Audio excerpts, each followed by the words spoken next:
I never believed in the paranormal. I always made fun of people who tried to convince me otherwise with their scary stories or far-fetched theories. For a long time, I felt the only thing paranormal in life was how my cereal in the morning always seemed to get soggy before I finished eating it.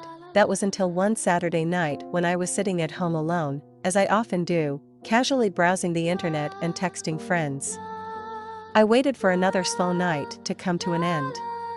It was then I caught a glimpse of something scuttling across my floor. I freaked out a little as I assumed it was a spider or something. I always hated bugs. I watched as the thing slipped into one of my discarded shoes. I slowly got up and picked the shoe up, ready to jump back at a moment's notice as I shook the shoe, expecting the tiny intruder to fall to the ground and startle me. Yet as I shook the shoe further, nothing happened. I became confused and peered into the shoe. As I did so, I let out a scream and tossed the thing across the room as I swear I saw an eye blinking at me from the dark confines of the shoe, glimmering in what little light there was.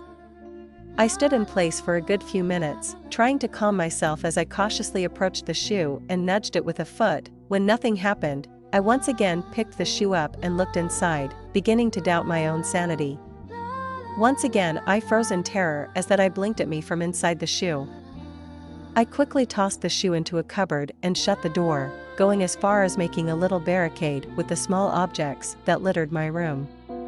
I vacated the room and did not return until my parents came home. They both seemed worried about me but dismissed my story as ridiculous. Going into my room, they made quick work of my little barricade and searched the cupboard for my shoe.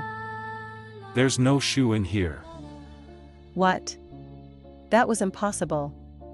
I left the shoe right there. It couldn't have just vanished. I panicked and searched the cupboard myself, finding nothing.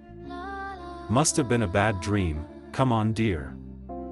No, it wasn't a dream. It couldn't have been. Was I going crazy? It didn't make any sense. Eventually my parents convinced me to calm down and get ready for bed, though my mind was still fixated on the missing shoe and that eye.